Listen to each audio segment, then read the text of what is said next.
গঙ্গা একটি বাড়িতে রুটি বানানোর কাজ করত। ওই বাড়িতে ওর সঙ্গে কাজ করার জন্য সুমনা নামের আরেকজন মহিলাও এসেছিল। ওই বাড়ির সব সদস্যরাই গঙ্গার তৈরি খাবারের প্রশংসা করত। সবাই গঙ্গার হাতের খাবার খেতে পছন্দ করত। গঙ্গা জানত যে কে কিরকম স্বাদের খাবার খাবে, তাই সে সবার হিসেব মতোই বানাত। গঙ্গা, সব খাবার বানিয়ে নিয়েছ? অতিথিরা এলো বলে। হ্যাঁ মেম সাহেব, সব খাবার তৈরি হয়ে গেছে, এক্ষুনি টেবিলে নিয়ে আসছি। সুমনা, দাঁড়িয়ে না থেকে গঙ্গাকে ভালো করে লক্ষ্য করো কিভাবে খাবার বানায়, নালে শিখবি কি করে? হ্যাঁ হ্যাঁ, আমি সব বুঝে নিয়েছি মেম সাহেব। কাজে আসার প্রথম দিন থেকেই সুমনা গঙ্গাকে হিংসে করত, তাই মেম সাহেব গঙ্গার প্রশংসা করলেই তার খুব হিংসে হতো। যখনই দেখি তখনই শুধু গঙ্গা আর গঙ্গা, আমি ওর থেকেও ভালো খাবার বানাতে পারি। গঙ্গার পরিবার খুবই গরিব ছিল, তাই তাকে অন্যের বাড়িতে কাজ করে উপার্জন করতে হতো। কিন্তু তার মাতাল স্বামী মোহন রোজ রাতে মদ খেয়ে এসে তাকে মারধর করত। এই টাকাটা তো আমি মুন্নির স্কুলের জুতো কেনার জন্য রেখেছি, ওর জুতোটা একদম ফেটে গেছে, এই টাকাটা নিও না। আমি যেগুলো জমিয়েছি, আমি যে ওকে জুতো কিনে দেব বলে কথা দিয়েছি। মোহন গঙ্গার হাত থেকে টাকা ছিনিয়ে নিল আর গঙ্গা কাঁদতে কাঁদতে কাজে চলে গেল। আজ গঙ্গার মন ভালো ছিল না, তাই সে খাবার বানালেও কাজে ভালো করে মন বসাতে পারছিল না। সে উদাস ছিল, তাই সুমনাকে বলল, সুমনা, পায়েসে চিনি দিয়ে দাও, আমি আটা মাখছি। হ্যাঁ হ্যাঁ, দিয়ে দিচ্ছি, এই তো আসল সুযোগ গঙ্গাকে ফাঁসানোর। তাড়াতাড়ি চিনির বদলে নুন দিয়ে দি। সুমনা পায়েসে নুন দিয়ে ফেলে, তাই সবাই যখন পায়েস খাচ্ছিল তখন তাদের জিভ নুনে পুড়ে যায়। মেম সাহেবের সমস্ত রাগ গঙ্গার উপর গিয়ে পড়ে। ছি গঙ্গা, তোমার জন্য অতিথিদের সামনে আমাকে অপমানিত হতে হলো। সবাই আমাদের ব্যাপারে কি ভাববে, যে একটা ভালো রাঁধুনিও জোটাতে পারেনি। আর এমনিতেও আমি লক্ষ্য করছি গঙ্গা, তোমার মধ্যে আগের ব্যাপারটা আর নেই। এখন শুধু তুমি দায় সারা কাজ করো। তাই বলছি যে তুমি তোমার হিসাবটা করে নাও। আর সুমনাও এখন তোমার থেকে ভালো খাবার বানায়। আর এমনিতেও দুটো রাঁধুনি রাখার মতো আমার টাকা নেই গো। তাই বলছি তুমি অন্য জায়গায় কাজ দেখে নাও। মেম সাহেব, আমি তো নুন দেইনি, আমি তো সুমনাকে বলেছিলাম চিনিটা দিয়ে দিতে। হ্যাঁ, কি গো গঙ্গা দিদি, তুমি এত মিথ্যে কথা বলো নাকি? তুমি তো ভালো করেই জানো যে এই বাড়ির রান্নায় নুন আর খাবারে চিনি তো একমাত্র তুমিই দাও। কারণ মেম সাহেব তো আমায় পরিষ্কার বারণ করেছেন যে যতদিন না পর্যন্ত আমি রান্না শিখি ততদিন খাবারে নুন আর চিনি যেন আমি না দিই। মেম সাহেব, আপনি গঙ্গাকে দিয়েই কাজ করান, আমি বরং যাই। না সুমনা, তোমাকে কোথাও যেতে হবে না। নাও গঙ্গা, এই মাসের মায়না নাও আর যাও। সুমনা চালাকি করে গঙ্গাকে কাছ থেকে বার করে দিল আর গঙ্গা কাঁদতে কাঁদতে বাড়ি ফিরে এলো। বাড়ি ফিরে গঙ্গা দেখল যে মোহন মাটিতে শুয়ে আছে আর মুন্নি বাবা বাবা বলে ডাকছে। মা, দেখো না, বাবা হঠাৎ করে পড়ে গেছে, কথা বলছে না। হে ভগবান, এ কি হয়ে গেল? দাঁড়াও, আমি পাশের ক্লিনিকের ডাক্তারকে ডেকে নিয়ে আসি। গঙ্গা বাড়ির পাশের ক্লিনিকের ডাক্তারকে ডেকে আনলো। ওই ডাক্তারেরই পরামর্শে গঙ্গা মোহনকে অ্যাম্বুলেন্সে করে হাসপাতালে নিয়ে গেল। অতিরিক্ত মদ্যপানের ফলে মোহনের লিভারে ইনফেকশন হয়ে গিয়েছিল, তাই গঙ্গার জমানো সমস্ত টাকা মোহনের চিকিৎসার পিছনে খরচ হয়ে গেল। মোহন খুব লজ্জিত ছিল, আর গঙ্গার চাকরিটা চলে গেছে জানতে পেরে সে খুব দুঃখ পেল। হাসপাতাল থেকে ছাড়া পাওয়ার পর মোহন সম্পূর্ণ বেড রেস্টে ছিল, তাই গঙ্গাকেই সংসারের খরচ চালানোর জন্য উপার্জন করতে হতো। কিন্তু সে কিছুই বুঝতে পারছিল না যে সে কি করবে, কারণ ও যে কোথাও কাজ পাচ্ছিল না। অনেক জায়গায় কথা বললাম, কিন্তু কোথাও যে রুটি বানানোর কাজটা পেলাম না রে। এখন কিভাবে যে সংসার চালাবো কিছুই যে বুঝতে পারছি না। মা, আমার খিদে পেয়েছে, আমি ম্যাগি খাবো। আরে, আজ তোর ম্যাগির কথা কিভাবে মনে পড়লো? আমার বান্ধবী পিঙ্কিও ম্যাগি খেয়েছে, তাই আমিও খাবো। আচ্ছা ঠিক আছে, এই নে টাকা, ম্যাগি কিনে আন, আমি বানিয়ে দেব। মুন্নি দোকান থেকে ম্যাগির প্যাকেট কিনে আনলো। গঙ্গা মুন্নির জন্য ম্যাগি বানাচ্ছিল।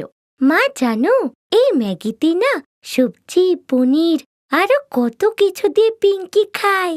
ঠিক আছে, আমি সবজি দিয়ে তোকে অন্য আরেকদিন বানিয়ে দেব, কেমন? মা, এই দেখো ম্যাগির প্যাকেটে কি লেখা আছে, ম্যাগি দিয়ে নতুন খাবার বানাও আর 10,000 টাকা পুরস্কার পাও। মা, তুমি ওই প্রতিযোগিতায় অংশ নাও। কি? দেখা তো একটু।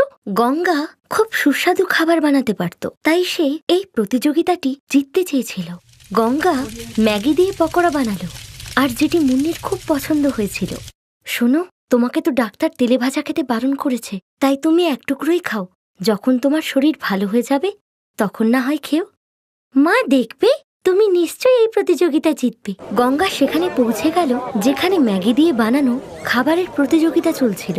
সবাই গঙ্গার বানানো ম্যাগির পকোড়ার খুব প্রশংসা করলো, আর গঙ্গা পুরস্কার হিসেবে 10,000 টাকা পেয়ে গেল।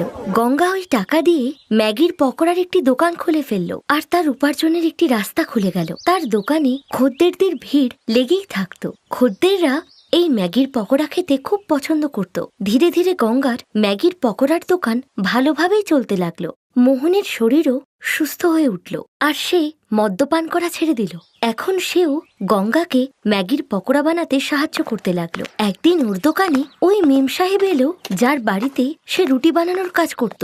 আমি তো আবার তোমায় কাজে ডাকতে এসেছিলাম গঙ্গা, কিন্তু আজ তোমার উন্নতি দেখে আমি খুব খুশি গঙ্গা। তুমি আমায় ক্ষমা করে দাও গঙ্গা। সুমনা খুব পাজি ছিল। সে আমার ঘর থেকে অনেকগুলো ক্যাশ টাকার গয়না নিয়ে পালিয়ে গিয়েছিল, কিন্তু পুলিশ ওকে ধরে ফেলে। আর ও আমাকে এও বলে যে ওই তোমাকে কাজ থেকে ষড়যন্ত্র করে তাড়িয়েছিল। কোনো ব্যাপার না মেম সাহেব, আপনি যে অনেক বড় লোকসানের হাত থেকে বেঁচে গেছেন এটাই অনেক। কিন্তু এরপর থেকে যখন আপনি কাউকে কাজে রাখবেন একটু দেখে শুনে নেবেন, কারণ সবাই তো আর গঙ্গার মতো হয় না। এরপর মেম সাহেব অনুতপ্ত হয়ে সেখান থেকে চলে গেল। গঙ্গা তার ছোট্ট পৃথিবীটা নিয়ে বেশ খুশিই ছিল। গঙ্গা আর মোহন ঠেলাগাড়ি করে ম্যাগির পকোড়া বানিয়ে যখন ভালো টাকা উপার্জন করলো, তখন তারা একটি দোকান ভাড়ায় নিয়ে নিল, যেখানে তারা ম্যাগির পকোড়ার সাথে সাথে অন্যান্য পকোড়া আর চা বিক্রি করতে লাগলো।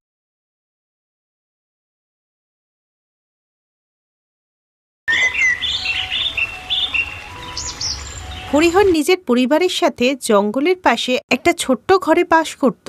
সে জঙ্গল থেকে কাঠ কেটে নিয়ে শহরে গিয়ে বিক্রি করত। এটাই ওর রোজগার ছিল। একদিন ওর স্ত্রী উষা বলল, কি গো, সারা জীবন কি কাঠ বিক্রি করেই চলবে? ভাত ডাল তো জুটছে, এতেই চলবে। এইভাবেই কিছুদিন চলে যাওয়ার পর একদিন হঠাৎই ওই জঙ্গলে ভয়ানক আগুন লেগে যায়। আগুন এত ভয়ানক ছিল যে আশেপাশের সমস্ত গ্রামই জ্বলে পুড়ে ছাই হয়ে গেল, আর সবাই নিজের প্রাণ বাঁচিয়ে পালাতে লাগলো, আর সব জিনিস পুড়ে ছাই হয়ে গেল। এখন কি হবে আমাদের? সব জমানো পয়সা যে পুড়ে ছাই হয়ে গেল। জঙ্গল যে পুড়ে ছাই, এবার কাঠ কোথা থেকে পাবো? পরের দিন ওরা ঘর পরিষ্কার করলো। ঘর বলতে শুধু ইটই ছিল যেখানে ওরা থাকতে লাগলো। তখনই ওর বড় জামাই বাড়িতে এসে বলল, শ্বশুরমশাই, টাকা বাঁচলো নাকি সেটাও পুড়ে গেছে? দেখুন, আপনাকে যে টাকাটা ধার দিয়েছিলাম সেটা আমিও ধারে নিয়েছিলাম। এবার আমি সেই টাকা কোথা থেকে দেবো? না বাবা, কিছু বাঁচেনি, আমার কাছে টাকা নেই। ওদের কাছে আর কিছুই বেঁচে ছিল না, আর ওদের সবারই খুব খিদেও পেয়েছিল। তখনই হরিহরের মেয়ে সীমার নজর বাড়িতে থাকা একটা আম গাছের উপর পড়ল। ও তাড়াতাড়ি গিয়ে কিছু কাঁচা আম পেড়ে নিয়ে আসে, আর কেটে নুন মাখিয়ে সবাইকে খেতে দেয়। বা দিদি, এটা তো খুব সুস্বাদু। হ্যাঁ সত্যি রে মা, তাই তো। হ্যাঁ, কিন্তু এর স্বাদ আরো বেশি বেড়ে যেতে পারে যদি মশলা মাখিয়ে আমরা বিক্রি করতে পারি। কি মশলা রে মা? আরে ওই মশলা, ধনে, জিরে, লঙ্কা, রসুন বাটা, আরো কিছু বিশেষ মশলা ওতে যোগ করে আমরা এটা বিক্রি করতে পারি। কিন্তু জিনিসপত্রের জন্য টাকা কোথা থেকে আসবে? তখন বিমলা আঁচলে বাঁধা 200 টাকার নোট বার করে দিয়ে বলল, এটাই শেষ সম্বল গো, যেটা তুমি কালকে আমাকে দিয়েছিলে। শাড়ির আঁচলে বাঁধা ছিল তো, তাই বেঁচে গেছে। যদি সীমার ব্যবসাটা দাঁড়িয়ে যায় তাহলে এই টাকা আবার ফিরে আসবে। এরপর সীমা অন্য গ্রামে গিয়ে প্রয়োজনীয় সমস্ত কিছু জিনিস কিনে নিয়ে এলো। এরপর কাঁচা আম কেটে মশলা মাখিয়ে সবাইকে দিল। হরিহর বলল, বাহ মা, এটা তো খুব সুস্বাদু। আমি এক্ষুনি গাছ থেকে আম পেড়ে আনছি, তারপর মশলা মাখিয়ে আমরা এগুলো বাজারে বিক্রি করতে যাব। এরপর হরিহর গাছ থেকে অনেক আম পেড়ে সীমাকে নিয়ে সেগুলো বাজারে বিক্রি করতে গেল। কাঁচা মশলা আম, 10 টাকায় কাঁচা মশলা আম, কে নেবে? 10 টাকায় কাঁচা মশলা আম। খেয়ে যান, সুস্বাদু কাঁচা মশলা আম, একবার খেলে বারবার খাবেন কাঁচা মশলা আম। ওদের আম আর কাঁচা মশলার গন্ধে কাস্টমাররা ওদের দোকানে এলো, আর সমস্ত কাঁচা আম খুব তাড়াতাড়ি বিক্রি হয়ে গেল, এবং ওরা বাড়িতে ফিরে এলো। কি হয়েছে গো, তোমরা এত তাড়াতাড়ি ফিরে এলে? এই বিমলা, দেখো আমাদের সব আম বিক্রি হয়ে গেছে, দেখো কত টাকা। টাকা দেখে সবাই খুব খুশি হয়। আর পরের দিন হরিহর আবার অনেক কাঁচা আম পেড়ে নিয়ে বিক্রির জন্য বাজারের উদ্দেশ্যে রওনা হলো। হরিহর যখন বাজারে গিয়ে কাঁচা আম বিক্রি করছিল, অন্যদিকে সীমা তখন অন্য গ্রামে গিয়ে কাঁচা আম বিক্রি করছিল। ওদের ভালোই উপার্জন হতে লাগলো। এরপর সীমা কাঁচা আমের সাথে আম পাঁপড় বানিয়েও বিক্রি করতে লাগলো, যাতে ওর উপার্জন আরও বেড়ে গেল। বাবা এই নাও টাকা, জামাইবাবুর টাকাটা ফেরত দিয়ে দাও। আর বাবা কদিনের মধ্যেই আমি একটা বড় দোকান খুলতে চলেছি। তখনই ওদের দরজায় একটি ছেলে এলো। আচ্ছা, মশলা মাখানো কাঁচা আম বিক্রি করছিলেন যিনি, তার বাড়ি কি এটা? হ্যাঁ বলুন, আমিই কাঁচা আম বিক্রি করি। দেখুন, আমার এখানে প্যাকিংয়ের কাজ হয়। আমি জিনিসপত্র কিনে সেগুলোকে বিক্রি করি প্যাকিং করে। তাই আমার 200 আম পাঁপড় আর ওই 100 মতো মশলার প্যাকেট চাই। হ্যাঁ হ্যাঁ পেয়ে যাবেন। তাহলে কবে আসবো নিতে? 10 দিন লাগবে। 10 দিনের মধ্যে সীমা কাঁচা আমের মশলা আর 200 প্যাকেট আম পাঁপড় বানিয়ে দিয়ে দিল। আর অমিত ওগুলো বাজারে বিক্রি করলে ওরও খুব প্রফিট হয়। আর তাই সে সীমাকে আরও অর্ডার দিল। আর এইভাবেই সীমা আর অমিত নিজেদের কাজ করে অনেক টাকা উপার্জন করতে লাগলো। আর একদিন, আমি জানি সীমা, তুমি জীবনে অনেক কষ্ট করেছো, কিন্তু সীমা আমি তোমায় অনেক ভালোবাসি আর আমি তোমায় বিয়ে করতে চাই। আর আমি চাই তোমার জীবনের সব কষ্ট মুছে দিতে। বিয়ে করবে আমায়? এই শুনে সীমা ঝটপট হ্যাঁ বলে দিল। আর ওরা দুজনে বিয়ে করে নিল। Thanks for watching.